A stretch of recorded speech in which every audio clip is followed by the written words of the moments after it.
The Statement of Randolph by H.P. Lovecraft. I repeat to you, gentlemen, that your inquisition is fruitless. Detain me here forever if you will. Confine or execute me if you must have a victim to propitiate the illusion you call justice. But I can say no more than I have said already. Everything that I can remember, I have told with perfect candor. Nothing has been distorted or concealed, and if anything remains vague, it is only because of the dark cloud which has come over my mind. That cloud and the nebulous nature of the horrors which brought it upon me. Again I say, I do not know what has become of Harley Warren, though I think, almost hope, that he is in peaceful oblivion, if there be anywhere so blessed a thing. It is true that I have for 5 years been his closest friend and a partial sharer of his terrible researches into the unknown. I will not deny, though my memory is uncertain and indistinct, that this witness of yours may have seen us together, as he says, on the Gainesville Pike, walking toward Big Cypress Swamp at 11:30 on that awful night, that we bore electric lanterns, spades, and a curious coil of wire with attached instruments. I will even affirm, for these things all played a part in the single hideous scene which remains burned into my shaken recollection.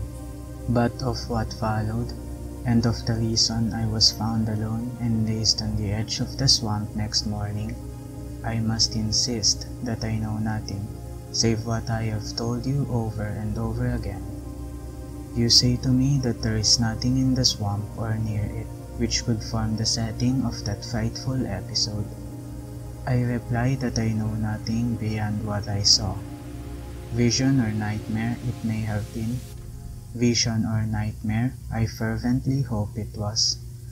Yet it is all that my mind retains of what took place in those shocking hours after we left the sight of men, and why Harley Warren did not return. He or his shade, or some nameless thing I cannot describe, alone can tell. As I have said before, the weird studies of Harley Warren were well known to me, and to some extent shared by me. Of his vast collection of strange, rare books on forbidden subjects, I have read all that are written in the languages of which I am master, but these are few as compared with those in languages I cannot understand. Most, I believe, are in Arabic, and the fiend-inspired book which brought on the end, the book which he carried in his pocket out of the world, was written in characters whose like I never saw elsewhere. Warren would never tell me just what was in that book. As to the nature of our studies, must I say again that I no longer retain full comprehension? It seems to me rather merciful that I do not, for they were terrible studies, which I pursued more to reluctant fascination than to actual inclination. Warren always dominated me, and sometimes I feared him. I remember how I shuddered at his facial expression on the night before the awful happening, when he talked so incessantly of his theory, why certain corpses never decay, but rest firm and fat in their tombs for 1,000 years. But I do not fear him now, for I suspect that he has known horrors beyond my ken. Now I fear for him. Once more, I say that I have no clear idea of our object on that night. Certainly, it had much to do with something in the book which Warren carried with him, that ancient book in undecipherable characters which had come to him from India a month before. But I swear I do not know what it was that we expected to find. Your witness says he saw us at 11:30 on the Gainesville Pike, headed for a big cypress swamp. This is probably true, but I have no distinct memory of it. The picture seared into my soul is of one scene only, and the hour must have been long after midnight, for a waning crescent moon was high in the vaporous heavens. The place was an ancient cemetery, so ancient that I trembled at the manifold signs of immemorial years. It was in a deep, damp hollow, overgrown with rank grass, moss, and curious creeping weeds, and filled with a vague stench which my idle fancy associated absurdly with rotting stone. On every hand were the signs of neglect and decrepitude, and I seemed haunted by the notion that Warren and I were the first living creatures to invade a little silence of centuries. Over the valley streamed a wan, waning crescent moon peered through the noisome vapors that seemed to emanate from unheard-of catacombs, and by its feeble, wavering beams, I could distinguish a repellent array of antique slabs, urns, cenotaphs, and mausolean facades, all crumbling, moss-grown, and moisture-stained, and partly concealed by the gross luxuriance of the unhealthy vegetation. My first vivid impression of my own presence in this terrible necropolis concerns the act of pausing with Warren before a certain half-obliterated sepulchre, and of throwing down some burdens which we seemed to have been carrying.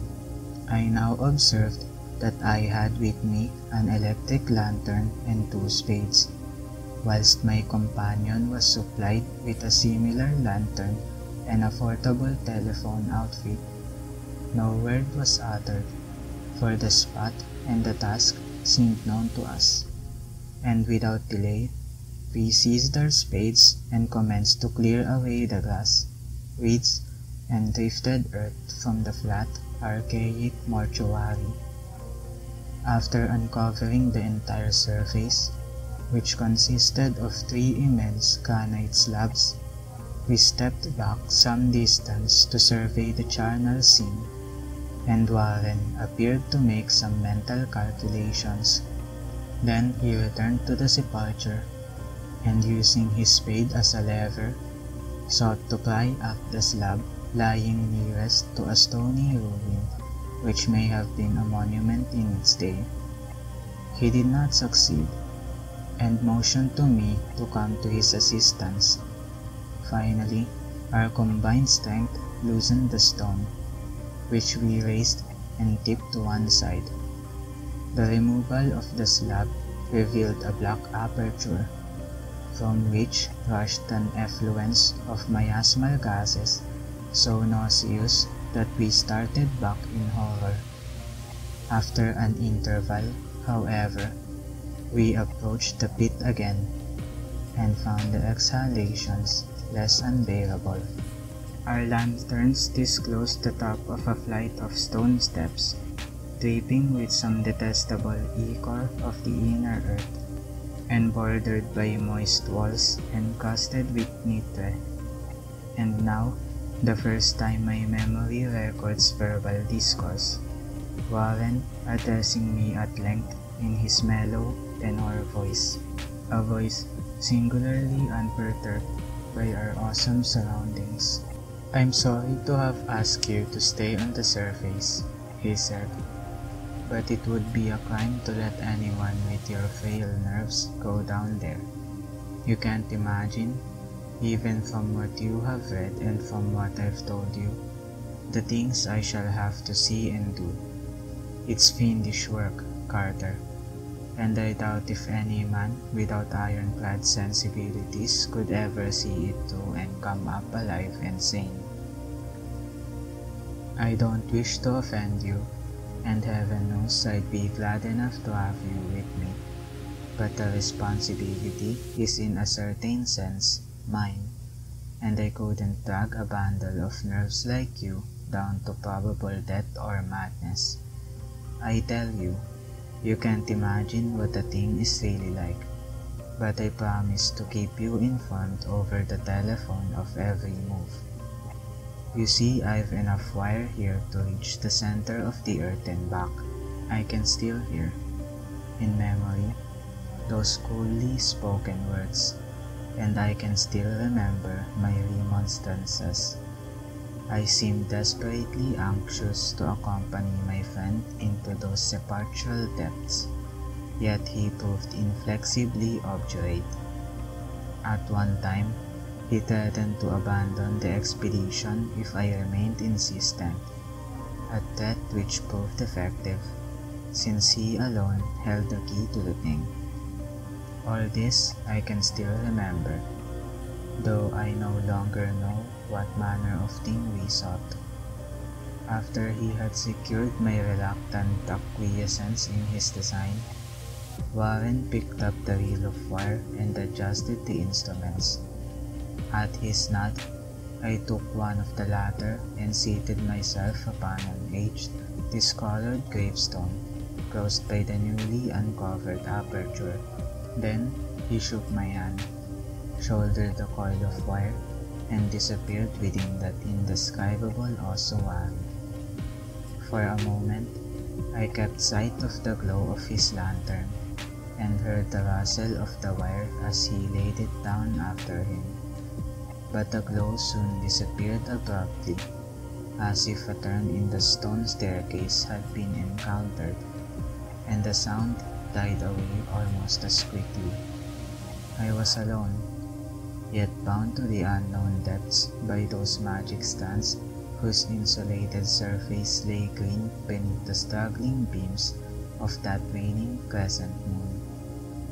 In the lone silence of that holy and deserted city of the dead, my mind conceived the most ghastly fantasies and illusions, and the grotesque shrines and monoliths seemed to assume a hideous personality, a half-sentience. Amorphous shadows seemed to lurk in the darker recesses of the weed-choked hollow, and to fleet as in some blasphemous ceremonial procession past the portals of the emouldering tombs in the hillside, shadows which could not have been cast by that pallid, peering crescent moon. I constantly consulted my watch by the light of my electric lantern, and listened with feverish anxiety at the receiver of the telephone, but for more than a quarter of an hour heard nothing. Then a faint clicking came from the instrument, and I called down to my friend in a tense voice. Apprehensive as I was nevertheless unprepared for the words which came up from that uncanny vault in accents more alarmed and quivering than any I had heard before from Harley Warren. He who had so calmly left me a little while previously now called from below in a shaky whisper, more portentous than the loudest shriek. God, if you could see what I am seeing. I could not answer. Speechless, I could only wait. Then came the frenzied tones again. Carter, it's terrible, monstrous, unbelievable. This time, my voice did not fail me, and I poured into the transmitter a flood of excited questions. Terrified, I continued to repeat, Warren, what is it? What is it? Once more came the voice of my friend, still hoarse with fear, and now apparently tinged with despair. I can't tell you, Carter. It's too utterly beyond thought. I dare not tell you. No man could know it and live. Great God, I never dreamed of this. Stillness again, save for my now incoherent torrent of shuddering inquiry. Then the voice of Warren in a pitch of wilder consternation. Carter, for the love of God, put back the slab and get out of this if you can. Quick. Leave everything else and make for the outside. It's your only chance. Do as I say and don't ask me to explain. I heard, yet was able only to repeat my frantic questions. Around me were the tombs and the darkness and the shadows. Below me, some peril beyond the radius of the human imagination. But my friend was in greater danger than I, and to my fear, I felt a vague resentment that he should deem me capable of deserting him under such circumstances. More clicking, and after a pause, a piteous cry from Warren. Beat it, for God's sake. Put back the slab and beat it, Carter. Something in the boyish slang of my evidently stricken companion unleashed my faculties. I formed and shouted a resolution. Warren, brace up, I'm coming down. But at this offer, the tone of my auditor changed to a scream of utter despair. Don't. You can't understand. It's too late, and my own fault. Put back the slab and run. There's nothing else you or anyone can do now. The tone changed again, this time acquiring a softer quality, as of hopeless resignation, yet it remained tense through anxiety for me. Quick, before it's too late. I tried not to heed him, tried to break through the paralysis which held me, and to fulfill my vow to rush down to his aid, but his next whisper found me still held inert in the chains of stark horror. Carter, hurry. It's no use. You must go. Better one than two. The slab. A pause, more clicking, then the faint voice of Warren. Nearly over now. Don't make it harder. Cover up those stamped steps and run for your life. You're losing time.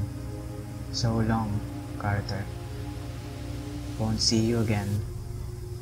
Here, Warren's whisper swelled into a cry that gradually rose to a shriek fraught with all the horror of the ages. Curse these hellish things. Legions, my God, beat it, beat it, beat it. After that was silence. I know not how many interminable aeons I sat stupefied, whispering, muttering, calling, screaming into that telephone. Over and over again through those aeons I whispered and muttered, called, shouted, and screamed. Warren, Warren, answer me. Are you there?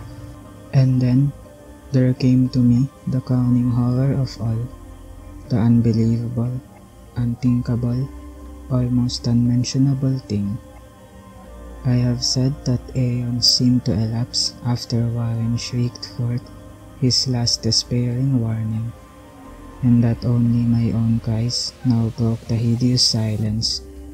But after a while, there was a further clicking in the receiver, and I strained down my ears to listen again. Again I called down, Warren, are you there? And in answer, heard the thing which has brought this cloud over my mind. I do not try, gentlemen, to account for that thing, that voice, nor can I venture to describe it in detail, since the first words took away my consciousness and created a mental blank, which reaches to the time of my awakening in the hospital. Shall I say that the voice was deep, hollow, gelatinous, remote, unearthly, inhuman, disembodied? What shall I say? It was the end of my experience, and is the end of my story. I heard it and knew no more.